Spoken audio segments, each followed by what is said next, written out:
Fundamental accounting में हम देख रहे हैं रिडम्पशन ऑफ प्रेफरेंस शेयर्स। इसमें अपन देखते हैं कि सीपीटी में किस तरह के क्वेश्चंस आते हैं और किस तरह के उनके अपने ऑप्शन आते हैं, और फिर उन ऑप्शन के आधार पर हम कैसे जो हमारा एप्रोप्रिएट आंसर है उसका अपन चयन करते हैं, उसको अपन चूज करते हैं, ये अपन इसमें देख रहे हैं। हमारा पहला क्वेश्चन है, which of the following can be utilize for redemption of preference shares. Question हमारा यह है, which of the following can be utilize for redemption of preference shares. First option दे रखा है proceed of fresh issue of debentures, second दे रखा है proceed of issue of fixed assets, third दिया हुआ है सेल प्रोसीड ऑफ इन्वेस्टमेंट, और फोर्थ दिया हुआ है इश्यू ऑफ इक्विटी शेयर्स। पहला हमारा जो ऑप्शन है वो है कि जो हम डिवेंचर इश्यू करते हैं उससे जो अमाउंट हमको मिलती है क्या उसको हम रिडम्पशन में यूटिलाइज कर सकते हैं। दूसरा दे रखा है proceed of issue of fixed assets, fix assets को हम बेचते हैं, उससे राशि जो मिलती है अपन को उसको पैसे को यूटिलाइज में इसमें काम ले सकते हैं अपन रिडम्पशन में। थर्ड है अपने पास में सेल प्रोसीड ऑफ इन्वेस्टमेंट, और फोर्थ है इश्यू इक्विटी शेयर्स। तो चार ऑप्शन अपन को दिए हुए हैं कि चारों ऑप्शन से एक बिजनेस को, एक कंपनी को पैसा मिलता है, चाहे हम अपने फिक्स एसेट्स सेल करते हैं पैसा मिलता है, इन्वेस्टमेंट सेल करते हैं पैसा मिलता है, हम डिवेंचर इश्यू करते हैं तो कंपनी के पास में अमाउंट रिसीव होता है, और फोर्थ ऑप्शन है इक्विटी शेयर्स इश्यू करना। तो जहां तक अपन मानते हैं या हमारा जो कंपनी एक्ट कहता है कि जो अपन ने फेस इश्यू किया, प्रेफरेंस शेयर्स को अपन ने फेस इश्यू किया, इक्विटी शेयर का फेस इश्यू किया, तो उस अमाउंट को हम अपने रिडम्पशन में काम में ले सकते हैं। रिडम्पशन के लिए उस राशि को यूटिलाइज अपन कर सकते हैं। बाकी फिक्स शेयर सेल करने से राशि मिलती है उसको हम रिडम्पशन में यूटिलाइज नहीं कर सकते। जो इन्वेस्टमेंट अपन सेल करते हैं उससे राशि जो मिलती है अपन को उसको हम रिडम्पशन पर्पस के लिए उसको यूटिलाइज नहीं कर सकते। थर्ड अपना जो होता है जिसमें हम कोई फिक्स एसेट सेल करते हैं, कोई इन्वेस्टमेंट सेल करते हैं, तो उसको अपन काम में इसमें ले सकते हैं। तो इसका जो सही आंसर होगा कि ऐसा कौन सा ऑप्शन है जिससे जो प्राप्त राशि, जिससे प्राप्त अमाउंट को हम रिडम्पशन के लिए काम में ले सकते हैं। तो इसका सही अप्रोप्रिएट आंसर होगा अपना D, issue of equity shares. हमने इक्विटी शेयर्स इश्यू किए और उनसे जो हमें अमाउंट रिसीव हुआ उस अमाउंट को हम प्रेफरेंस शेयर्स के रिडम्पशन में काम में ले सकते हैं। तो हमारा जो सही आंसर आ गया वो आ गया डी। बाकी तीनों आंसर हमारे गलत आंसर हैं, एक मात्र आंसर सही था अपना डी। इसको हम चूज कर लेंगे और इसको हम टिक लगा देंगे अपना। अगला क्वेश्चन देखते हैं अपन, which of the following can not be use for the purpose of creation of capital reserve account.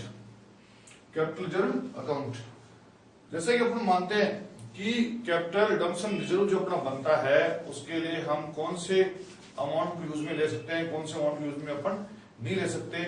इसको अपन देखेंगे अपन कि कौन सा अपन काम में लें और कौन सा काम में अपन नहीं लें। तो इसमें अपन पास वो लिखा हुआ है, वो पहले लिखा हुआ है P&L क्रेडिट बैलेंस, दूसरा है unclaimed dividends account, third option है डिविडेंड इक्वलाइजेशन रिजर्व अकाउंट, और फोर्थ है अपना जनरल रिजर्व अकाउंट। ये चार से अपन पास में दी हुई है।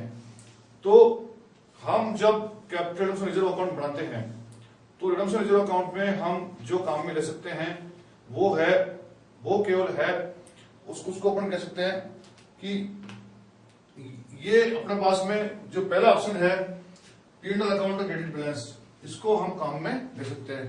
कैपिटल रिजर्व जो बनाएंगे अपन तो उसमें हमारे पास जो फर्स्ट ऑप्शन है कि P&L अकाउंट, उसको अपन काम में ले सकते हैं। जबकि क्वेश्चन अपना क्या कर रहा है कि किसको अपन काम में नहीं ले सकते, कैन नॉट बी यूज, मतलब किसको अपन काम में नहीं ले सकते। तो अपना जो पहला ऑप्शन है उस पर अपने विचार किया और हमारा जो कंपनी एक्ट में प्रोविजन को देखा तो हमने ये पाया कि P&L अकाउंट का जो क्रेडिट शेष होता है उसको हम कैपिटल रिडम्पशन रिजर्व अकाउंट बनाने के लिए काम में ले सकते हैं, या उसमें से राशि अपन रिडम्पशन अकाउंट में ट्रांसफर कर सकते हैं। इसलिए ये हमारा आंसर इस क्वेश्चन के हिसाब से सही नहीं है। दूसरा है unclaimed dividend account. Unclaimed dividend account, ये अकाउंट उनका होता है जिनको हमने डिविडेंड जारी किया हो, लेकिन डिविडेंड हमने भिजवाया हो लेकिन वो वापस चेक हमारे पास डिविडेंड के चेक लौट के आ गए हों, तो वो राशि हमारे यहाँ से जो डिविडेंड की राशि है हमारे अकाउंट से क्लियर नहीं हुआ चेक, इसलिए वो राशि अभी पेमेंट नहीं हुई है, उसको बोलते हैं बट अनक्लेम्ड डिविडेंड। कई बार क्या होता है कि शेयर होल्डर्स को अपन डिविडेंड भिजवाते हैं, उनके पोस्ट लेटर्स भेजते हैं। कई बार शेयर होल्डर्स अपना पोस्ट लेटर्स चेंज कर लेते हैं और चेंज करने की वजह से उन तक वो डिविडेंड का जो चेक है या डिविडेंड का जो वारंट है वो पहुंच नहीं पाता। कई बार स्थिति होती है कि शेयर होल्डर्स अपने डिविडेंड वारंट को ले भी लेते हैं, चेक को ले भी लेते हैं, लेकिन वो उसको बैंक में डिपॉजिट करना भूल जाते हैं, डिपॉजिट नहीं करते हैं, लापरवाह किस्म के होते हैं, डिपॉजिट नहीं कर पाते हैं और उसका जो टाइम पीरियड होता है वो निकल जाता है और टाइम निकलने के बाद वो टाइम बाउंड हो जाता है और छोटा अमाउंट होता है, इसलिए शेयर होल्डर ज्यादा उस पर प्रोसेस भी नहीं करता, कोशिश भी नहीं करता पेमेंट लेने के लिए। जैसे किसी को 10 शेयर है, 10 शेयर का अपने डिविडेंड भिजवाया, टोटल डिविडेंड उसका 300 रुपए आया, 200 रुपए का आया, 200 रुपए का अपने उसको डीडी भेज दिया या चेक भेज दिया, डिविडेंड वारंट भेज दिया, उसको वारंट मिल भी गया, लेकिन वो कहीं रख के उसको भूल गया। अब उसको मैं 300 रुपए के लिए वो आगे पोस्टपोनेंस नहीं करता है और उसको अपने पास रखे रहता है। तो ऐसी अमाउंट की डिविडेंड हमने डिक्लेयर कर दिया, डिविडेंड के हमने चेक या वारंट इश्यू कर दिए और उसके बाद में भी वो हमारे अकाउंट से पैसा निकल के नहीं गया, अकाउंट से पैसा हमारा नहीं निकला, ये अकाउंट में वो डिपॉजिट है, उसको अपन बोलते हैं अनक्लेम्ड डिविडेंड।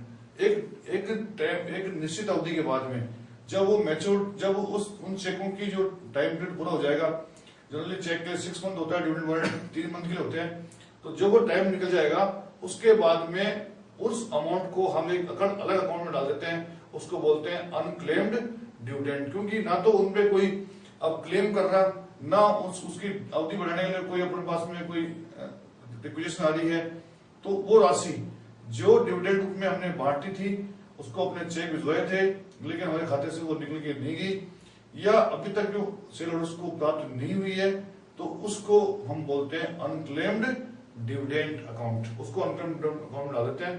एक तरह से ये हमारी एक लायबिलिटी है, जब भी चाहे हमारा शेयर होल्डर उसके लिए लिखा पढ़ी प्रोसेस कर सकता है और उस राशि को निकालने की कार्रवाई वो कर सकता है।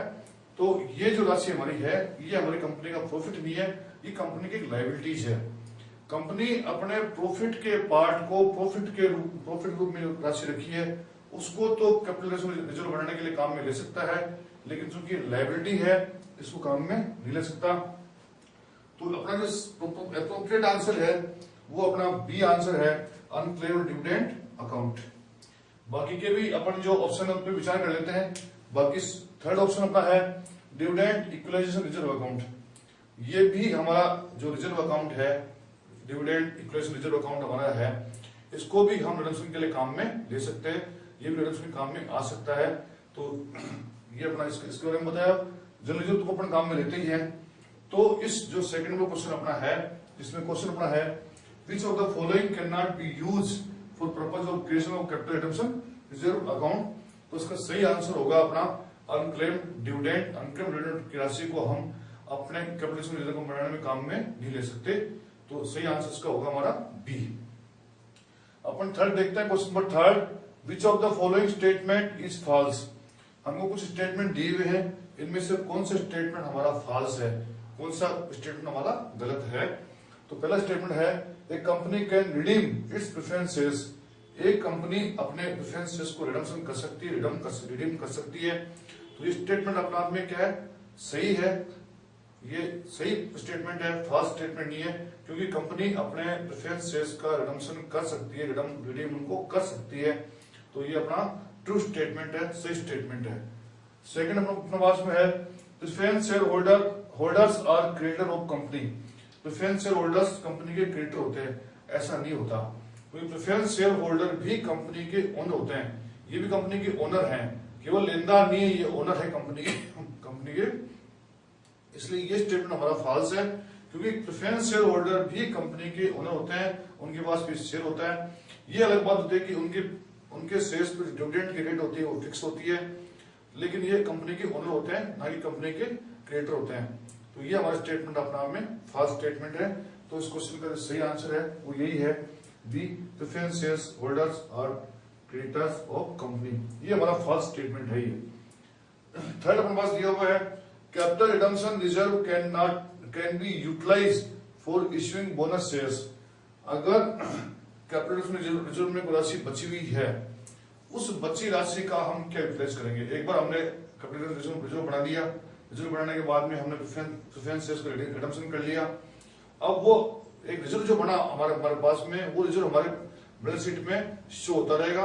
अब प्रश्न अभी आता है कि इस रिजर्व को जो अपन ने बनाया है, जो हमने रिजर्व बनाया अलग से कैपिटल रिडम्पशन रिजर्व अकाउंट, इसका हम क्या यूटिलाइज कर सकते हैं। तो एक इसमें अपन को दिया हुआ है capital reserve can not utilize for issuing bonus share. इसको हम बोनस शेयर इश्यू करने के लिए काम में ले सकते हैं। तो ये अपना स्टेटमेंट सही है, क्योंकि जो कैपिटल रिजर्व का बैलेंस होता है, शेष होता है, उस शेष को हम बोनस शेयर जारी करने के लिए, इश्यू करने के लिए काम में ले सकते हैं। ये स्टेटमेंट हमारा ट्रू है, फॉल्स नहीं है। ट्रू स्टेटमेंट की श्रेणी में ये आएगा। अगला है the part of authorised capital can be called on liquidation is called reserve capital. कई बार क्या होता है कि कंपनी अपनी ऑथराइज्ड कैपिटल में से कुछ राशि कार्ड ऑफ करती है, कुछ राशि के लिए शेयर्स एप्लीकेशन मांगती है, उसको अपन बोलते हैं called off capital. Authorised capital वो कैपिटल होती है, वो मैक्सिमम कैपिटल होती है जो कंपनी की मैक्सिमम कैपिटल होती है, जिसके लिए कंपनी ऑथराइज होती है, उतने ही मैक्सिमम उतने अमाउंट तक के कंपनी शेयर जारी कर सकती है, इतने अमाउंट तक की कंपनी अपने शेयर इश्यू कर सकती है। तो वो मैक्सिमम कैपिटल है कंपनी की, उसको बोलते हैं ऑथराइज कैपिटल। ऑथराइज इसलिए कहते हैं इसको क्योंकि ये इस फिगर का, या जो ये हम ले रहे हैं मैक्सिमम कैपिटल का फिगर है, ये हमने रजिस्टर ऑफ कंपनीज के यहाँ से ऑथराइज उसका लिया हुआ है। ये हमारी मैक्सिमम लिमिट होती है। कंपनी जो ऑथराइज कैपिटल होती है, टोटल कैपिटल को ही इश्यू नहीं करती, टोटल कैपिटल शेयर इश्यू नहीं करती, कॉल्ड ऑफ नहीं करती है। उसमें से कुछ कम राशि का शेयर्स कंपनी डिमांड करती है, तो उसको बोलते हैं अपन कॉल्ड ऑफ कैपिटल। अब कंपनी ने, जैसे मान लो कंपनी 50 करोड़ के, कंपनी की 50 करोड़ ऑथराइज कैपिटल है, उसमें से कंपनी ने 40 करोड़ के शेयर कंपनी ने मांगे, या 40 करोड़ के शेयर कंपनी ने इश्यू किए। तो ये बाकी जो 10 करोड़ रह गया, 50 करोड़ की ऑथराइज कैपिटल है, कंपनी ने केवल 40 करोड़ की शेयर्स इश्यू किए, 40 करोड़ के शेयर्स के लिए एप्लीकेशन मांगी और बाद में शेयर इश्यू भी कर दिए। अब ये 10 करोड़ की राशि रहेगी, इसको अपन बोलते हैं अनकॉल्ड राशि, अनकॉल्ड अमाउंट। कंपनी जब चाहे जब इस अमाउंट के लिए भी शेयर इश्यू कर सकती है, शेयर मांग सकती है, एप्लीकेशन ले सकती है और शेयर इश्यू कर सकती है। लेकिन कभी भी क्या करती है कंपनी, जब कंपनी को स्टार्ट होने में या 5-7 साल बीत जाते हैं और कंपनी महसूस करती है कि कंपनी की आर्थिक स्थिति इतनी अच्छी हो गई है कि अब ये जो बचे हुए 40 करोड़ के शेयर है, कंपनी को जारी नहीं करना पड़ेगा, कंपनी के प्रॉफिट इतने ज्यादा बढ़ गए हैं, कंपनी प्रॉफिट इतने ज्यादा हो गए हैं, इतने रिजर्व कंपनी के बढ़ गए हैं, तो कंपनी की जब पोजीशन बहुत साउंड हो जाती है, जैसे कहते हैं अच्छी साउंड पोजीशन कंपनी की हो जाती है, तो कंपनी के जो डायरेक्टर्स होते हैं वो ये मानते हैं कि अब नियर फ्यूचर में इस राशि के शेयर्स की एप्लीकेशन मांगने की या इसको इश्यू करने की हमें जरूरत नहीं होगी। There are no need to called up the amount, called up this amount, तो उस अमाउंट की हमें जरूरत नहीं पड़ेगी। तो ऐसी स्थिति में कंपनी करती है कि उसको रिजर्व कैपिटल रूप में डाल देती है और एक प्रस्ताव पास करती है, रिजर्व कैपिटल रूप में ये रहेगी, रिजर्व कैपिटल रूप में ये रहेगी। रिजर्व कैपिटल बढ़ने के बाद में ये स्थिति बन जाती है कि जब कभी कंपनी लिक्विडेशन स्थिति में आएगी, जब कभी कंपनी लिक्विडेशन स्थिति में आएगी या जब कंपनी समापन स्थिति में आएगी, उस वक्त ही उस राशि को कॉल्ड अप किया जा सकता है। बाकी फिर कभी उसको उस राशि के शेयर्स कंपनी जारी नहीं कर सकती, क्योंकि एक बार उसको रिजर्व कैपिटल घोषित कर देती है कंपनी, जिस कैपिटल घोषित कर देती है या जिसको रिजर्व कैपिटल अनाउंस कर देती है, उस कैपिटल को फिर कंपनी केवल उस कंपनी के समापन पर ही मांग सकती है, या उसके शेयर इश्यू कर सकती है, या शेयर होल्डर से राशि मांग सकती है। अगर कंपनी का लिक्विडेशन नहीं होता तो उस राशि को ना तो कंपनी उस राशि के लिए तो कंपनी शेयर इश्यू कर सकती है, और इश्यू कर दिया और राशि कॉल्ड अप नहीं किया तो उसको कॉल भी नहीं कर सकती है। तो इस राशि को हम कहते हैं रिजर्व कैपिटल। मतलब ये केवल रिजर्व होती है, ये केवल कंपनी की लिक्विडेशन की स्थिति में ही ये राशि अपने शेयर होल्डर से मांगी जाएगी, या अगर शेयर इश्यू नहीं किए तो उसके शेयर जनता से मांगे जाएंगे। तो इसको बोलते हैं अपन रिजर्व कैपिटल। तो ये भी हमारा स्टेटमेंट हमारा ट्रू स्टेटमेंट है। तो जहां तक अपन देखा क्वेश्चन नंबर थर्ड था, थर्ड का अपना जो क्वेश्चन आंसर है वो अपना बी आंसर सही है, और बी आंसर सही है, बी आंसर है preference share holders are creditors of the company. इस तरह से हम जो भी क्वेश्चन आते हैं उस क्वेश्चन को पढ़ते हैं, क्वेश्चन का मीनिंग समझते हैं, उसके बाद जो ऑप्शन दिए हुए हैं उनको देखते हैं, और ऑप्शन में से जो अप्रोप्रिएट आंसर होता है उसको अपन चूज करते हैं। हमें क्वेश्चन को बहुत सावधान से पढ़ना है। कई बार क्वेश्चन में नॉट आता है, कई बार पॉजिटिव आता है, क्वेश्चन नेगेटिव आता है। जैसे यहाँ पे क्वेश्चन पॉजिटिव पूछ रहा है, नेगेटिव पूछ रहा है, कौन सा फॉल्स है। ये अपने से पूछा गया था can not be use, can not be use, ये नेगेटिव क्वेश्चन था, ये क्वेश्चन पॉजिटिव क्वेश्चन था। तो ये अपन को क्वेश्चन को तसल्ली से पढ़ना चाहिए कि भाई क्वेश्चन में क्या पूछ रहा है, कैन नॉट बी यूज है या कैन बी यूज है। तो उसके अकॉर्डिंग हमें अपना क्वेश्चन का जो ऑप्शंस हैं उस पर विचार करना चाहिए कि कौन सा ऑप्शन इसमें सही है। अगर हमने क्वेश्चन को ढंग से ठीक से नहीं पढ़ा और फिर अपन ने इसका ऑप्शन पे विचार कर लिया और विचार करने के बाद में अपना आंसर दे दिया तो आंसर अपना गलत हो जाएगा।